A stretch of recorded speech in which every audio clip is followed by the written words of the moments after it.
जय हिंद मित्रों, मैं जितेंद्र कुमार पांडे आपका स्वागत करता हूं आपके अपने ही YouTube platform target with Jitendra पर। मित्रों, यूपी टेट की परीक्षा करीब में आ रही है और उस परीक्षा की तैयारी के क्रम में हम लोग आज देखने वाले हैं पर्यावरण अध्ययन का high level 30 questions per day. 7 बजे शाम को आप लोगों का क्लास रहेगा और इस क्लास में आप लोगों को कंप्लीट यूपी टेट की कंप्लीट तैयारी आप लोगों को कराई जाएगी। ऐसी तैयारी कि आपका अब की बार 100-120 के पार जाएगा। तो मित्रों, ये इसमें आप लोगों को 30 हाई लेवल एमसीक्यू लिया गया है।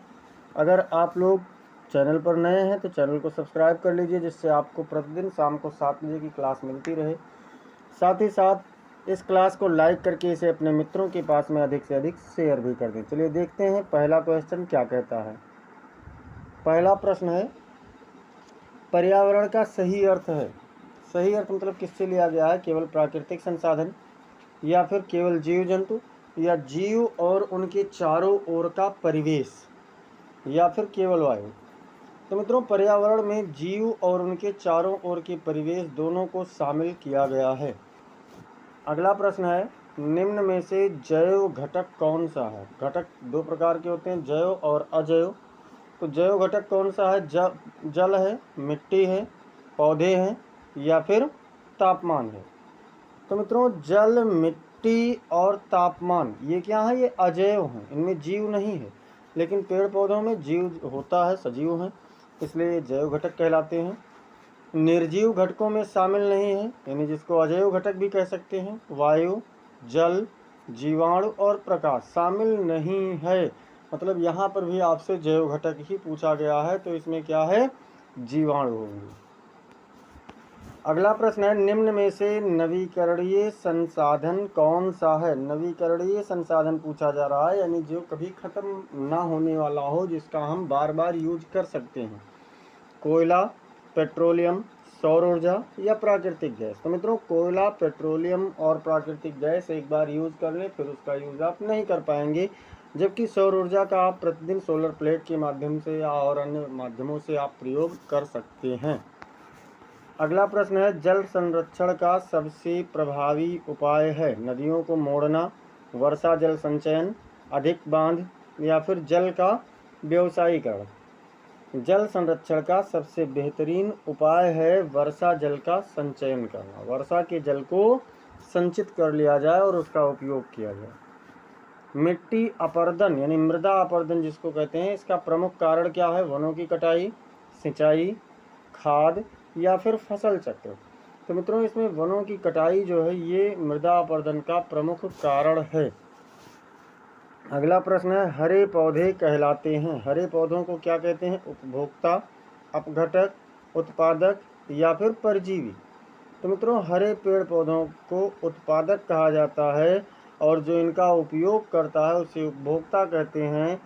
और अपघटक और परजीवी क्या है ये आप लोग कमेंट में। परजीवी मतलब जो दूसरों के ऊपर जीवित रहने वाले हों, और अपघटक आप लोग बताएंगे कि क्या है। अगला प्रश्न है, खाद्य श्रृंखला का सही क्रम है? कौन सा सही क्रम है? शेर, हिरण, घास, या फिर घास, हिरण, शेर, या फिर हिरण, शेर और घास, या फिर घास, शेर और हिरण।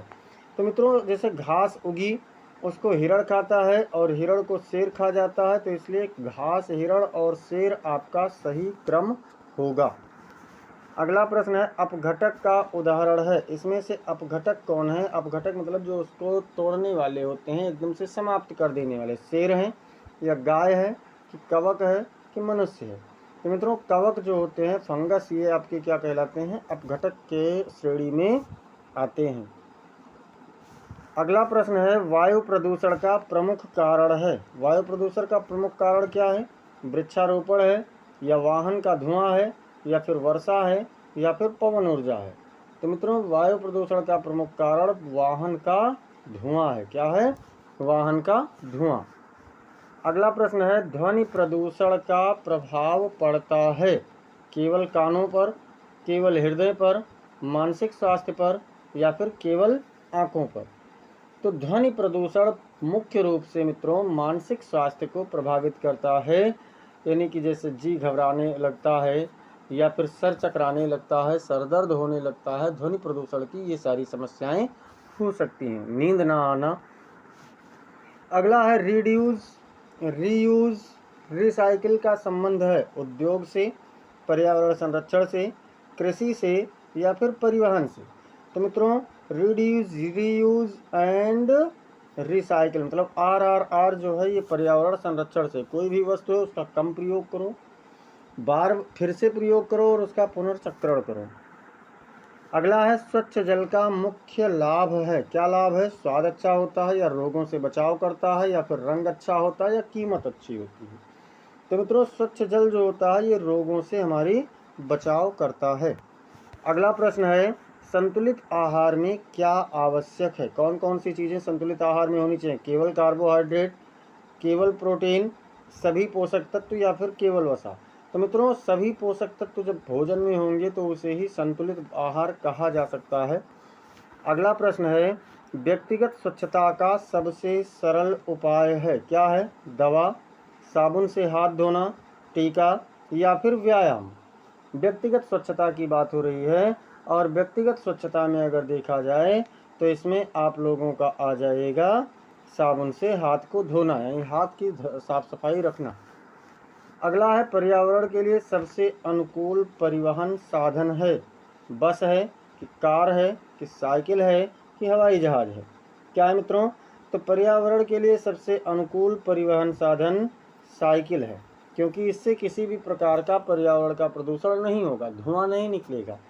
बस चलेगी कार्बन डाइऑक्साइड छोड़ेगी, कार चलेगा कार्बन डाइऑक्साइड और लेड छोड़ेगा, हवाई जहाज है तो वो भी नुकसान करेगा लेकिन साइकिल नहीं करेगा। भूकंप एक क्या है? मानव निर्मित आपदा, जैविक आपदा, प्राकृतिक आपदा या फिर सामाजिक समस्या? तो मित्रों भूकंप एक प्राकृतिक आपदा है, ना तो ये सामाजिक समस्या है, न जैविक आपदा है, न मानव निर्मित आपदा है। आपदा के समय सबसे पहले जरूरी है, क्या जरूरी है? घबराना या फिर अफवाह फैलाना या सुरक्षित स्थान पर जाना या वीडियो बनाना, जो कि आजकल का फैशन है। तो मित्रों सबसे पहले जरूरी है आपको सुरक्षित स्थान पर पलायन कर जाना अर्थात चले जाना।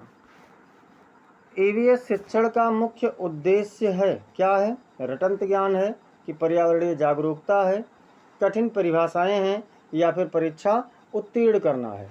तो मित्रों EVS शिक्षण का जो प्रमुख उद्देश्य है वो है पर्यावरण के प्रति लोगों की जागरूकता। अगला प्रश्न है EVS में सर्वश्रेष्ठ शिक्षण विधि है, क्या है? व्याख्यान, परियोजना विधि, प्रश्नोत्तर या फिर निबंध? परियोजना विधि मतलब कोई योजना बनाई जाए और उसके अनुरूप कार्य किया जाए, जैसे कि वृक्षों को लगाना, वृक्षों की रख रखाव, वृक्षों का देखभाल, ये सारी चीज़ें जो हैं ये क्या कहलाती हैं? परियोजना विधि, प्रोजेक्ट मेथड। अगला प्रश्न है मित्रों बच्चों को पर्यावरण से जोड़ने का सबसे अच्छा तरीका है, पाठ्यपुस्तक है या स्थानीय उदाहरण है या परीक्षा है या फिर गृह कार्य है? तो स्थानीय उदाहरणों के माध्यम से हम बच्चों को आसानी से पर्यावरण से जोड़ सकते हैं। अगला प्रश्न है वन्य जीव संरक्षण का मुख्य उद्देश्य है, क्या है? पर्यटन है या संतुलन बनाए रखना या फिर शिकार है या व्यापार है? तो मित्रों वन्य जीव संरक्षण का प्रमुख उद्देश्य शिकार संतुलन को बनाए रखना होता है। अगला प्रश्न है जैव विविधता का अर्थ है, जैव विविधता का अर्थ क्या होता है? केवल पशु, केवल पौधे, जीवों की विविधता या फिर केवल मनुष्य? जीवों की विविधता मतलब जीवों की अनेकता, जिसको हम कह सकते हैं कि कुल कितने प्रकार के जीव हैं उसे ही जैव विविधता कहा जाता है। अगला प्रश्न है पर्यावरण अध्ययन को अन्य विषयों से जोड़ना कहलाता है, क्या कहलाता है? विषय विभाजन या एकीकृत शिक्षण या फिर रटंत विधि या अनुशासन? तो मित्रों अगर हम अन्य विषयों से जोड़ करके पर्यावरण का अध्ययन कर रहे हैं तो वो एकीकृत शिक्षण कहलाता है। अगला प्रश्न है EVS में मूल्यांकन का सही उद्देश्य है, क्या है? डर पैदा करना, रैंक देना, सीखने में सुधार या फिर दंड देना? EVS में मूल्यांकन का सही उद्देश्य क्या है मित्रों? तो सीखने में सुधार लाना। मूल्यांकन इसीलिए होता है कि जहाँ कमी है सीखने में उस स्थान पर सुधार किया जा सके। अगला प्रश्न है, बच्चों में पर्यावरणीय मूल्य विकसित करने का सर्वोत्तम साधन है भाषण, उदाहरण, दंड या फिर परीक्षा। तो सबसे बेहतरीन साधन जो होगा वो होगा उदाहरण देकर के उन्हें पर्यावरणीय मूल्य विकसित किया जाए। अगला प्रश्न है, स्थानीय से वैश्विक सिद्धांत किससे संबंधित है, गणित से या ईवीएस से या इतिहास से या भाषा से। लो अपने स्थान से शुरू कीजिए और पूरे विश्व का कल्याण उसमें समाहित हो, पूरे विश्व के बारे में जानकारी लीजिए, तो वो आपका होता है ईवीएस में। अगला प्रश्न है, ईवीएस में भ्रमण यानी फील्ड विजिट जिसका है उसका उद्देश्य क्या है, मनोरंजन है या सदस्य समय पास है या अनुभव आधारित सीख है या फिर परीक्षा की तैयारी है। तो मित्रों, अनुभव आधारित सीख करने के लिए विजिट सबसे महत्वपूर्ण हो जाता है ईवीएस के अध्ययन में।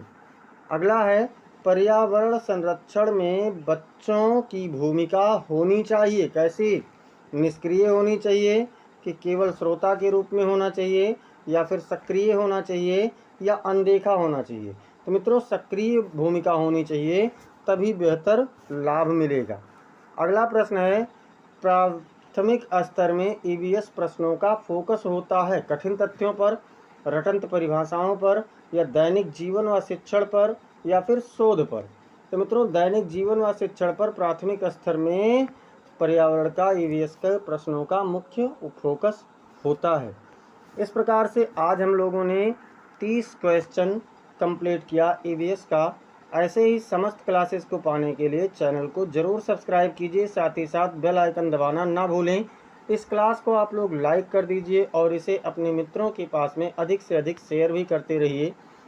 कमेंट सेक्शन में आप ज़रूर बताइए कि आपके कुल कितने प्रश्न सही गए, और अगर कोई सुझाव है तो उसे भी आप लोग कमेंट सेक्शन में ज़रूर बताइए। मिलते हैं फिर अगली क्लास में, तब तक के लिए जय हिंद, जय भारत।